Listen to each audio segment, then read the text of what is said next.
ഈശോ മിശിഹായ്ക്ക് സ്തുതിയായിരിക്കട്ടെ. ഞാൻ വാണിപ്പറമ്പിലച്ചൻ. ഡിസംബർ 30 സലോനിക്കയിലെ വിശുദ്ധ അനീസിയ. സലോനിക്കയിലെ വിശുദ്ധ അനീസിയ, തെസലോനിക്കയിലെ വിശുദ്ധ അനീസിയ എന്നും അറിയപ്പെടുന്നു. സലോനിക്ക എന്ന് പറയുന്നത് തെസലോനിക്കയാണ്. മാക്സിമിയൻ ഗലേരിയൂസ് എന്ന് പറഞ്ഞ ചക്രവർത്തിയുടെ കാലത്ത് മതമർദ്ദനമുണ്ടായിരുന്നു. ആ മതമർദ്ദന കാലത്ത് ക്രിസ്തുവർഷം 304 ഡിസംബർ 30 കൊല്ലപ്പെട്ട ഒരു സ്ത്രീയാണ് അനീസിയ. വളരെ സമ്പന്നയായ കുടുംബത്തിൽ ജനിച്ചവളാണ് ഈ അനീസിയ. അതേസമയം സമ്പത്തുണ്ടായിരുന്നെങ്കിലും ദൈവനിഷേധം ഉണ്ടായിരുന്നില്ല. നല്ല ഭക്തി ഉണ്ടായിരുന്നു, പ്രാർത്ഥനയും ഭക്തിയൊക്കെ ഉണ്ടായിരുന്നു. ഈ ദൈവത്തോടുള്ള സ്നേഹം മൂത്ത് അവൾ സ്വകാര്യമായിട്ട് വ്രതമെടുത്തു.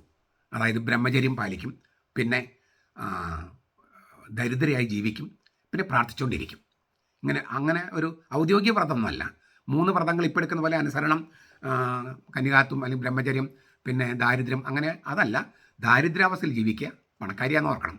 പിന്നെ ബ്രഹ്മചര്യത്തിൽ ജീവിക്കുക, തനിച്ച് കർത്താവിനെ പൂർണ്ണമായും സമർപ്പിക്കപ്പെട്ട് ജീവിക്കുക. പിന്നെ അപ്പോൾ എനിക്ക് പ്രാർത്ഥിക്കാൻ ഒരുപാട് സമയം കിട്ടുമെന്നാണ് ഈ വിശുദ്ധ പറഞ്ഞിരുന്നത്. ബ്രഹ്മചാരിയായിട്ട് ജീവിക്കുകയും ദരിദ്രയായി ജീവിക്കുകയും ചെയ്താൽ എനിക്ക് പ്രാർത്ഥിക്കാനായിട്ട് ഒരുപാട് നേരം കിട്ടും. അപ്പോൾ തനിക്ക് ഇത്രമാത്രം സ്വത്തിൻ്റെ ആവശ്യമില്ലല്ലോ, തനിക്ക് ദരിദ്രയായി ജീവിക്കണ്ടേ. അപ്പോൾ ഈ സമ്പത്തൊക്കെ പാവങ്ങളെ സഹായിക്കാൻ വേണ്ടി ഉപയോഗപ്പെടുത്താൻ തുടങ്ങി. ഒരു ദിവസം ഈ മാക്സിമിയൻ ഗലേറിയസിൻ്റെ മതവർദ്ധന കാലത്ത് ഒരു റോമൻ പട്ടാളക്കാരൻ ഇവൾ പോകുന്ന വഴി പിന്നാലെ ഒരു സീക്രട്ട് ഏജൻറ്റ് പോലെ പോയി. അങ്ങനെ പോയി ഇവൾ ഈ സമ്പത്ത് പാവങ്ങൾക്ക് വിതരണം ചെയ്യുന്നു. അങ്ങനെയൊക്കെ ചെയ്തു കൊടുക്കുന്ന സമയത്താണ് ഇവൾ ക്രിസ്ത്യാനിയാണ്. അത് ചില ചിഹ്നങ്ങൾ, ഒന്നിൽ കുരിശ് അല്ലെങ്കിൽ മീനിൻ്റെ ഇതൊക്കെ ഇങ്ങനെ മുദ്ര കുത്തുമായിരുന്നു ക്രിസ്ത്യാനിയാണെന്ന് അറിയിക്കാൻ. അതായത് പരസ്യമായിട്ട് പറയാത്ര എളുപ്പമല്ലാത്തപ്പോൾ ഞാൻ ക്രിസ്ത്യാനിയാണ് പ്രഖ്യാപിക്കാനായിട്ട് ഇങ്ങനെ പച്ച കുത്തുന്ന പോലെ മത്സ്യത്തിൻ്റെ ചിഹ്നം അല്ലെങ്കിൽ ഏതെങ്കിലും ഒരു ചിഹ്നമൊക്കെ ഇട്ടിരുന്നു.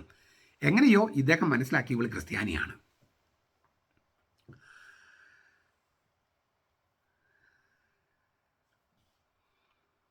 നീ ക്രിസ്ത്യാനിയാണോ എന്ന് ചോദിച്ച് ഇയാൾ പൊട്ടിത്തെറിച്ചപ്പം അവൾ ഈ തുണി ഇങ്ങനെ ചേർത്ത് പിടിക്കുകയാണ് ചെയ്തത്. അത് ഈ ചിഹ്നം, ക്രിസ്ത്യ ചിഹ്നം ഇങ്ങനെ കവർ ചെയ്യാൻ വേണ്ടി ഒന്നും അറിഞ്ഞുകൂടാ.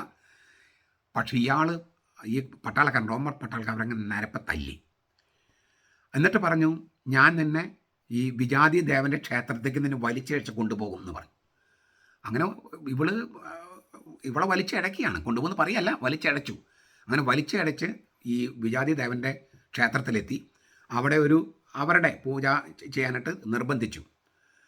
പക്ഷേ അവൾ പറഞ്ഞു, എനിക്കത് കഴിയില്ല, ഇതൊരു വിഗ്രഹമാണ്, ഇത് ദേവൻ എന്ന് പറഞ്ഞാൽ അസ്തിത്വത്തിലില്ലാത്ത ഒരാളുടെ വിഗ്രഹം ഉണ്ടാക്കി വെച്ചിരിക്കുക, അതുകൊണ്ട് ഞാൻ അതിനെ ആരാധിക്കില്ല, എന്ന് നിങ്ങളുടെ പൂജ ഞാൻ ചെയ്യില്ല എന്ന് പറഞ്ഞു.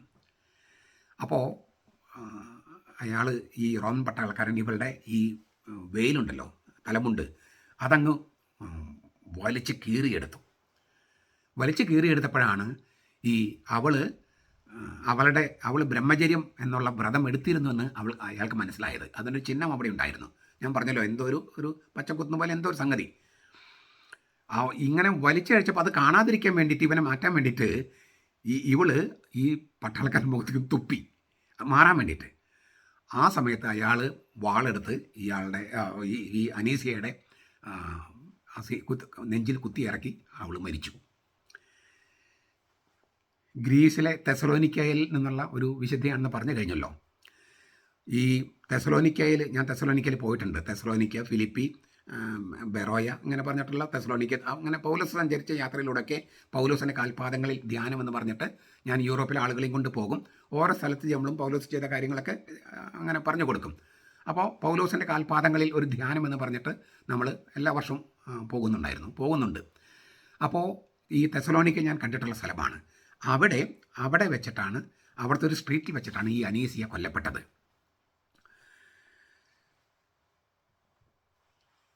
വളരെ സമ്പന്നയായ സ്ത്രീ, പക്ഷേ ദരിദ്രരെ ശുശ്രൂഷിക്കാൻ വേണ്ടി സമ്പത്തെല്ലാം വിതരണം ചെയ്തു.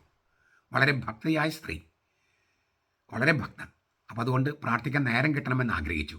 പ്രാർത്ഥിക്കാൻ നേരം കിട്ടാനായിട്ട് എന്താ മാർഗം? ബ്രഹ്മചര്യം ആണ് നല്ലത്.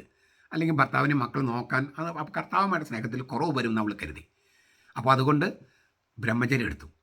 പിന്നെ അധികം സ്വത്തൊന്നും ആവശ്യമില്ല, എല്ലാം ദരിദ്രർക്ക് കൊടുക്കുകയാണ്. അപ്പോൾ ദാരിദ്ര്യം എന്ന വ്രതം എടുത്തു.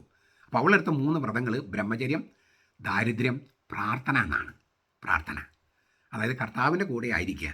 കർത്താവിൻ്റെ കൂടെ ആയിരിക്കുമ്പോൾ കർത്താവ് ചിന്തിക്കുന്നത് ചിന്തിക്കാനും കർത്താവ് പറഞ്ഞ ആളുകളെ പോയി കാണാനും അവരെ ശുശ്രൂഷിക്കാനും ഒക്കെ സാധിക്കും.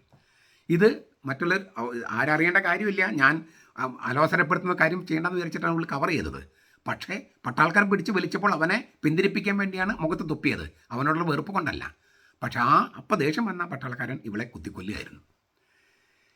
രക്തസാക്ഷികൾ അവർ ദൈവത്തെ സ്നേഹിക്കുന്നത്, കർത്താവിനെ സ്നേഹിക്കുന്നത് ഒരു പ്രത്യേക തലത്തിലാണ്. നമുക്കങ്ങനെ സ്നേഹിക്കാൻ പറ്റിയാൽ എത്ര ഗംഭീരമായിരിക്കും.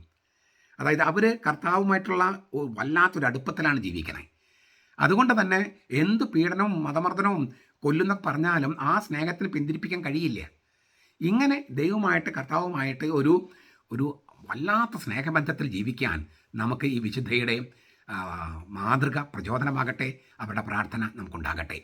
നമ്മുടെ കർത്താവ് ഈശോ മിശിഹായുടെ കൃപയും പിതാവായ ദൈവത്തിൻ്റെ സ്നേഹവും പരിശുദ്ധാത്മാവിൻ്റെ സഹവാസവും നാം എല്ലാവരോടും കൂടി ഉണ്ടായിരിക്കട്ടെ, ഇപ്പോഴും എപ്പോഴും എന്നേക്കും.